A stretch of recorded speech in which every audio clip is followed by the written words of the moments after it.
nanti zaman berganti, puncaknya kiamat datang, itu semua masalah-masalah di era nabi-nabi sebelumnya itu akan muncul menghiasi kehidupan menjelang akhir zaman.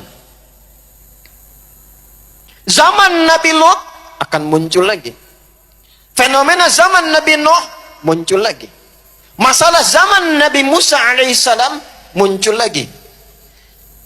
Dan biasanya itu kadarnya meningkat, Pak. Teman-teman yang di DPR dan di eksekutif, tolong lakukan kajian ini. Ini penting. Bentuknya bisa berbeda, tapi kadarnya meningkat dibandingkan dengan yang masa lalu. Lihat Firaun. Quran surah 2 ayat 49. Ini hobinya nih. Yudzabbihuna abna'akum wa yastahyuna nisa'akum. Firaun punya hobi karena takut kekuasaannya dijatuhkan karena perilakunya sendiri, maka ada bisikan-bisikan dari sekitarnya akan ada bayi terlahir laki-laki yang nanti dia tumbuh akan menghancurkan kerajaanmu. Maka dia keluarkan dekret, dampingi oleh intelijen, juga eksekutor, 2 orang. Setiap ibu-ibu yang sedang mengandung, dampingi oleh 2 orang ini. Kalau lahir perempuan, bebas. Tapi lahir laki-laki, ambil bayi yang baru dilahirkan, lempar ke bawah, eksekusi sampai wafat. Jadi bayangkan, Bu, baru lahiran, bayi masih merah, dibanting ke bawah, dieksekusi, selesai. Firaun. Muncul masalah kemudian hari. Perhatikan, boleh catat, boleh bikin status nih. Fir'aunnya Firaun. Nah, catat tuh. Fir'aunnya Fir'aun. Sejahat-jahatnya Firaun, dia ingin eksekusi, dia tunggu lahiran dulu. Lahir perempuan, bebas. Lahir laki-laki, eksekusi. Akan tiba satu masa, dia tidak peduli laki-laki dan perempuan, dia tidak peduli terlahir atau belum, masih dalam kandungan, dia sudah eksekusi. Itu melebihi kekejaman Firaun. Terjadi? Dia nggak peduli lahir laki-laki, lahir perempuan. Yang penting aborsi sejak dalam kandungan. Melebihi keburukannya Firaun. Dulu zaman Nabi Lut, yang punya penyimpangan identitas itu cuma 1, laki-laki. Kita tidak temukan ada informasi dan narasi ada penyimpangan seksual di kalangan perempuan. Nanti tiba satu masa, bukan hanya laki-laki, yang perempuannya juga ikut, yang laki-lakinya melakukan, dan yang paling dahsyat, laki-laki merubah tampilan seperti perempuan, perempuan merubah tampilan seperti laki-laki.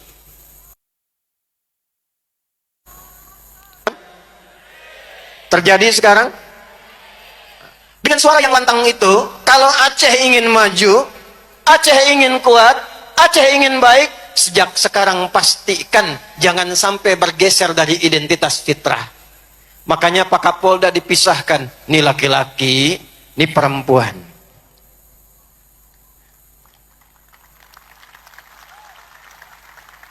Jangan sampai diantara yang tepuk tangan dia bergumam, aku sebetulnya perempuan yang terjebak dalam jasad laki-laki. Jangan dinormalisasi. 1, kalau sudah tahu identitasnya, ketahui perannya, ketahui tugasnya. Saya sebagai siapa perannya? Sebagai apa yang saya jalani?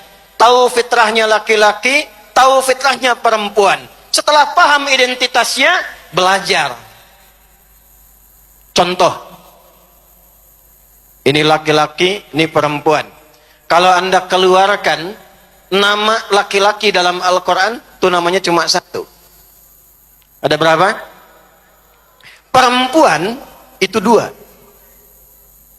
Laki-laki kalau sendirian disebut rojul. Kalau banyak seperti ini, Katanya berubah penyebutannya, tapi semua hurufnya sama. Rijal. Rijal. Rajul tunggalnya. Rijal jamaknya. Punya sifat rujuliyah. Yang tegap, tangguh, berwibawa. Kaki disebut rajulun, rijlun. Kaki disebut rijlun karena dia kokoh, tegap, dan menopang tubuh secara berwibawa. Jadi kalau ada laki-laki yang melambai, dia akan kehilangan wibawanya.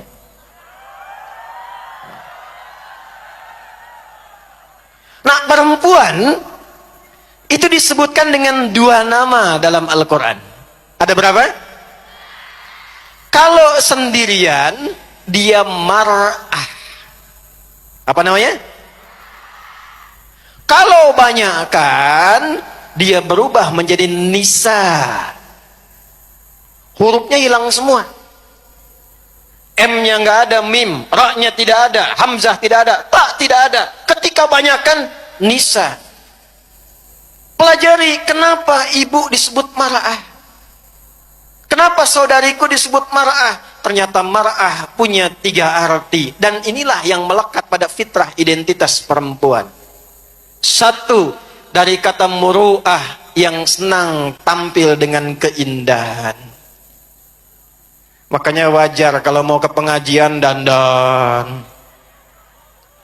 Kadang ibu-ibu pakai seragam. 2, muru'ah, senang tampil terhormat. 3, catat ini. Dia senafas dengan mir'ah. Ada mar'ah, ada mir'ah.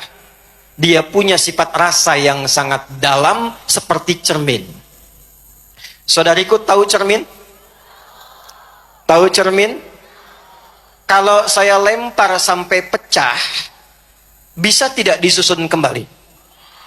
Bisa. Bisa. Oh. Cuma sulit memantulkan bayangan yang sempurna. Sifat perempuan sama.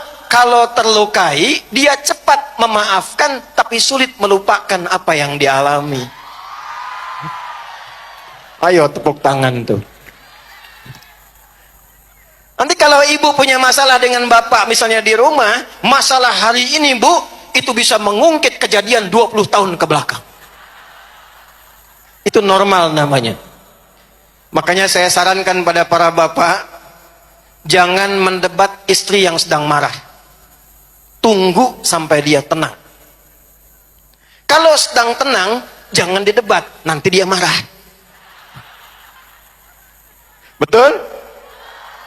Tapi kalau banyakkan begini, berubah namanya dari mar'ah menjadi nisa. Apa itu nisa? Halo? Nisa itu bukan perempuan. Bukan, jangan maksa. Nisa itu perempuan-perempuan. Banyak. Berasal dari kata nasa, di antara artinya yang mudah mencurahkan apa yang dirasakan. Jadi perempuan itu sependiam apapun kalau sendiri